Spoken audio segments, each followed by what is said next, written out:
Good morning, everyone. In this lecture, we are going to discuss about the methods of measuring instruments. There are different methods: direct method, indirect method, comparative method, coincidence method, contact method, deflection method, and complementary method. So this is a direct method using an direct method obtained using an vernier caliper, and the method of measurement by using scales is also a direct method.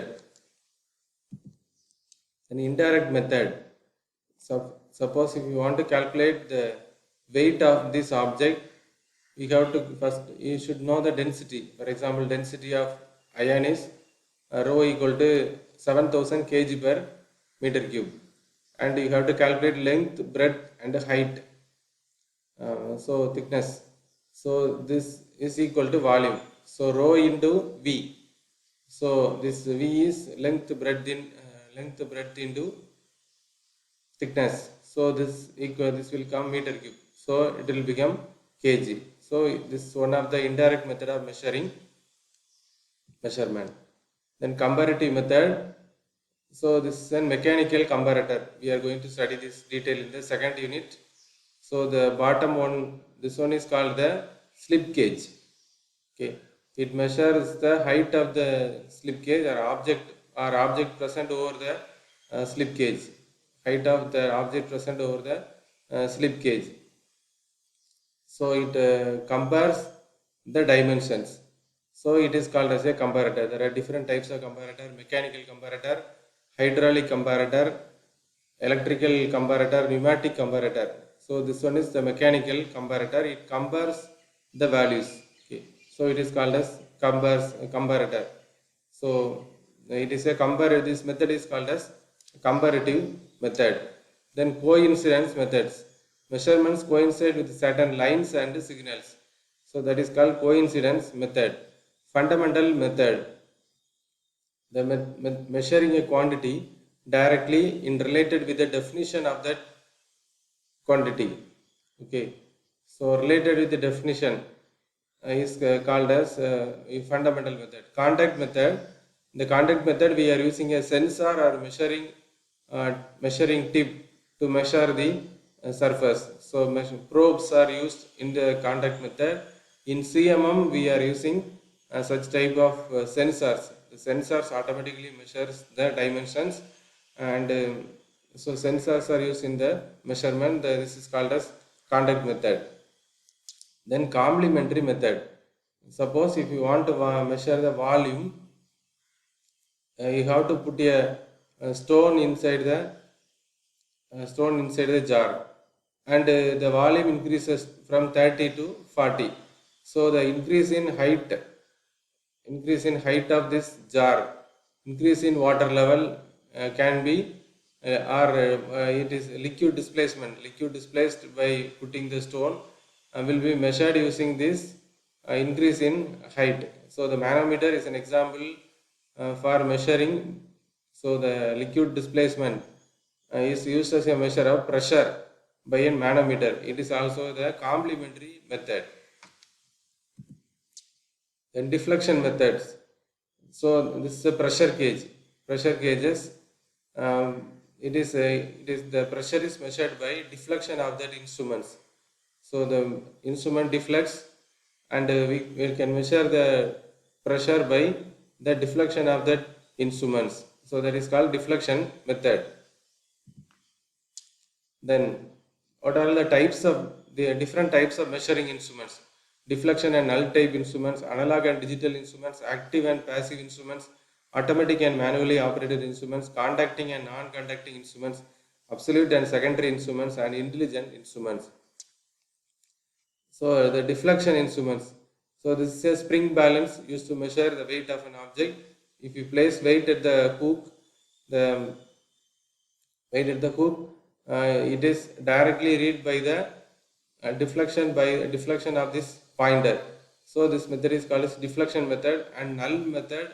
So the weight balance. So the here we are applying one side we have put the scales, and other side we have put the object to the measured. So it will nullify the physical effect caused by the quantity. So it is a null type instrument. Then analog and digital instruments. This one is an analog instruments. It directly explains the dial indicator reads the values, that is megapascal. And here it is a digital instrument. It gives digitally the readings. So it is called as a digital instruments. Then active and passive instruments. So this gives this is an active instrument and it is a passive instrument. It gives directly the reading, it gives indirectly the reading. So it is passive instruments. Then automatic and manually operated. So this one is manually operated instrument. It requires a human operator to measure the values. But it is an automatic instrument. It does not require human operator to measure the value. They have to load and unload the object to be measured, but the quantity is measured automatically using these instruments. Conducting and non-conducting instruments. So here this instrument is used to measure the temperature. Here we have to place the instrument on the object to be measured. Here it is a non-conducting instrument. No need to put the instrument. No need to have contact with that instrument. It is non-contact instruments. Then it is absolute instruments and it is a secondary instruments. These instruments give value of electrical quantity in terms of absolute quantity. So this is an voltmeter, ammeter, galvanometer gives secondary readings. Okay, ammeter. So it gives a deflection of the instruments give the reading. So it is called as secondary instruments. It gives the direct reading. So it is called as absolute instruments. Then intelligent instruments, microprocessors are incorporated with the measuring instruments. They are called intelligent instruments. The characteristics of measuring instruments: sensitivity, readability, range of accuracy, and precision.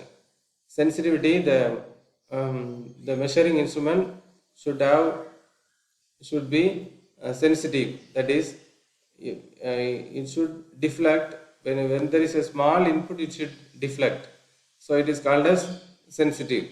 Readability: the readability of the instrument should be very high. That is, it should be easy to read the measurement values. So that property is called as readability. Range of accuracy: it should be very nearer to the accuracy. That is, it should conform with the standard value. Then precision of the equipment, that is, it should give again and again the same readings. So it is concerned with repeatability and consistency. Sensitivity is a ratio of magnitude of response to the magnitude of quantity being measured. Readability: closeness with which the scale of the analog instrument can be read. It should be easy to read. Range of accuracy: accuracy of the closeness of the instrument output to the true value of the measured quantity. Precision: ability of the instrument to reproduce a certain set of readings within a given accuracy. So one more term is important in this metrology: resolution.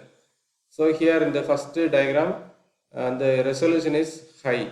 Here resolution is medium. So then here resolution is less. So a clear picture is obtained in the first one. The second one, a medium figure. Third one is it is very dull. The picture is very dull. Calibration.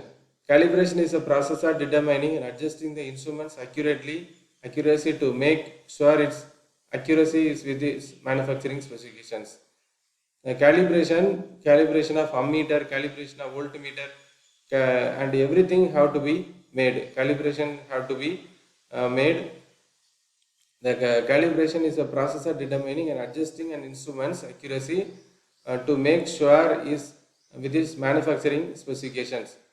So it should be, you should calibrate, you should find is there any error present in the instrument, and if there is any error, that has to be changed. This process is called as calibration. Interchangeability, that is, this is for example bolt and nut. The bolt has to be fit into the nut. That is called as interchangeability. part which can be substituted for the component manufactured to the small shape and dimensions is known as interchangeable part. The operation of substituting the part for similar manufactured components of the shape and dimensions is known as interchangeability. This is also important in metrology. Thank you.